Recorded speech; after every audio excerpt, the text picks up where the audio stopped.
Voici les premiers résultats de la visite de Vladimir Poutine à Pékin pour le sommet avec Xi Jinping. Des militaires chinois ont secrètement formé des soldats russes sur leur territoire, après quoi ces soldats sont retournés participer au combat en Ukraine. La Chine participe déjà directement à la guerre contre l'Ukraine.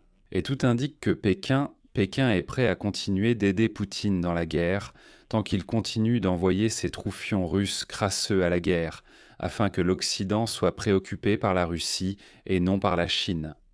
En même temps, Poutine essaie de toutes les manières de montrer à Xi Jinping qu'il n'est pas encore un homme fini. Et voilà que la Russie et la Biélorussie ont annoncé un vaste exercice nucléaire synchronisé. Alors discutons de tout cela ensemble dans cette émission. Je m'appelle Alexei Petchy, discutons ensemble de ce sujet, mais d'abord je vous demande de vous abonner à cette chaîne YouTube, de mettre un like et d'écrire n'importe quel commentaire. Et avant de commencer, une seconde de votre attention, car cet épisode est réalisé avec le soutien de la plateforme Preply. C'est une plateforme ukrainienne de tuteurs en ligne pour les langues étrangères.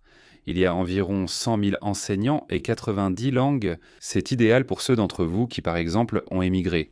Vous pouvez y apprendre l'allemand, l'anglais, le polonais, en fait n'importe quelle langue. Et ce qui est très important pour vous, en ce moment, ils offrent 50% de réduction sur le premier cours. C'est pourquoi dans la description de cette vidéo, il y a un lien qui vous permettra d'obtenir immédiatement une réduction de 50% grâce à la chaîne YouTube Alexei Petchy. Eh bien, nous passons à l'émission. Ainsi, l'agence Reuters rapporte que les militaires chinois ont secrètement formé environ 200 soldats russes sur leur territoire. Beaucoup d'entre eux sont ensuite revenus participer au combat en Ukraine. C'est ce qu'affirment 3 agences de renseignement européennes, ainsi que des documents dont dispose la rédaction de Reuters. Selon les données du renseignement, la formation des occupants russes sauvages a eu lieu à la fin de l'année dernière dans des installations à Pékin et à Nankin. Les cours étaient principalement consacrés à l'utilisation des drones, ainsi qu'à la guerre électronique, à l'aviation de l'armée de terre et aux groupes blindés. Un agent du renseignement a affirmé qu'en formant les militaires russes, la Chine s'est retrouvée bien plus impliquée dans la guerre qu'on ne le pensait. Il est rapporté que l'entraînement du personnel russe en Chine est un phénomène nouveau. La formation a été menée dans le cadre d'un accord bilatéral, signé le 2 juillet 2025 à Pékin par des hauts représentants militaires russes et chinois, qui prévoit une formation réciproque des Russes et des Chinois. Les militaires chinois se trouvent sur le territoire des deux pays. Les services de renseignement ont confirmé l'identité de plusieurs militaires russes ayant suivi une formation en Chine et ayant ensuite participé au combat en Crimée, occupée et dans la région occupée de Zaporijia. Leurs grades vont de sergent junior à lieutenant-colonel. Des rapports internes russes, consultés par Reuters, décrivent 4 entraînements. L'un d'eux, daté de décembre 2025, mentionne un cours pour 50 occupants russes à l'Académie des forces terrestres de l'Armée populaire de libération de Chine à Shijiazhuang, où les soldats ont été formés au tir de mortier de 82 mêlées en utilisant des drones pour l'identification des cibles. Un autre rapport parle d'une formation à la défense antiaérienne, y compris l'utilisation de moyens de guerre électroniques et de filets sur un site à Zhengzhou. Un troisième rapport, également daté de décembre, décrit une formation au pilotage de drones à l'aide de simulateurs de vol dans un centre de formation à Iban. Le quatrième concerne un cours en novembre 2025 à l'Université d'ingénierie militaire d'infanterie de l'Armée populaire de libération de Chine à Nankin, portant sur la manipulation d'explosifs, le déminage et la neutralisation des munitions non explosées. Le ministère des Affaires étrangères de Chine, dans une déclaration à Reuters, rejette et réfute comme toujours toutes les informations, et il déclare ce qui suit, je cite, « Concernant la crise ukrainienne, la Chine maintient constamment une position objective et impartiale et œuvre à promouvoir les négociations de paix. C'est une ligne cohérente et claire qui a été constatée par la communauté internationale. Les parties concernées ne doivent pas intentionnellement attiser la confrontation ou rejeter la faute sur les autres. Cependant, les puissances européennes observent tout de même avec méfiance les relations de plus en plus étroites entre Pékin et Moscou. Cette semaine, Vladimir Poutine effectue une visite d'État en Chine. Il s'agit de sa 25e visite. Les deux pays qualifient leur relation de partenariat à toute épreuve, malgré les appels de l'Occident à Pékin pour faire pression sur Moscou afin de mettre fin à la guerre. Et aujourd'hui, Vladimir Poutine a déclaré de manière ostentatoire, je cite, « La communauté stratégique russo-chinoise étroite joue un rôle stabilisateur important sur la scène mondiale. »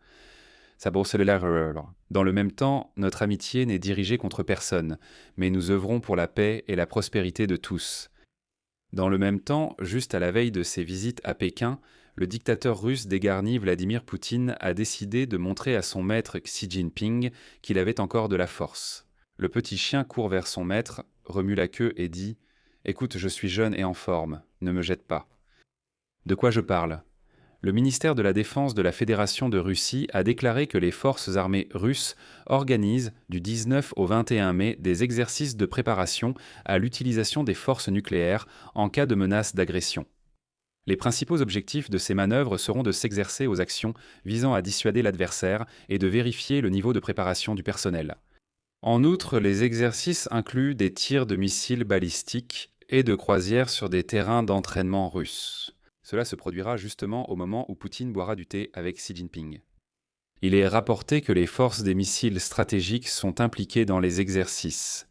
La flotte du Pacifique de la Fédération de Russie, la flotte du Nord, le commandement de l'aviation à long rayon d'action, une partie des forces des districts militaires de Leningrad et du district militaire central.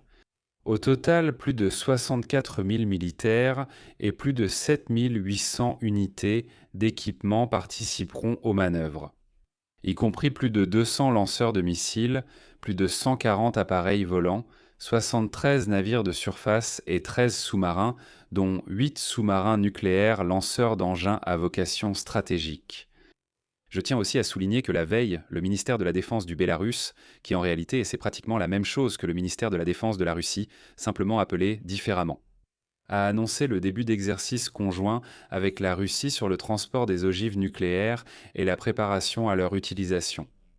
Comme objectif de ces manœuvres, le département militaire biélorusse a mentionné l'élévation du niveau de préparation du personnel, la vérification de l'état de préparation des armements, du matériel militaire et spécialisé à l'accomplissement des missions, ainsi que l'organisation de leur emploi au combat depuis des zones non prévues. Et une semaine auparavant, je rappelle que Vladimir Poutine a annoncé le lancement réussi du missile balistique intercontinental Sarmat, qui doit remplacer le Voyevoda, le plus ancien des missiles nucléaires en service. Au final, toute cette démonstration n'a servi qu'à convaincre la Chine que Poutine est encore en selle. Je vais m'arrêter là, partagez votre avis et vos conclusions dans les commentaires sous cette vidéo, abonnez-vous à la chaîne, activez la cloche et n'oubliez pas de mettre un like. Si vous souhaitez soutenir le travail de cette chaîne YouTube, vous pouvez le faire en faisant un don via les liens et les coordonnées dans la description de cette vidéo. C'est tout pour aujourd'hui, prenez soin de vous, à bientôt.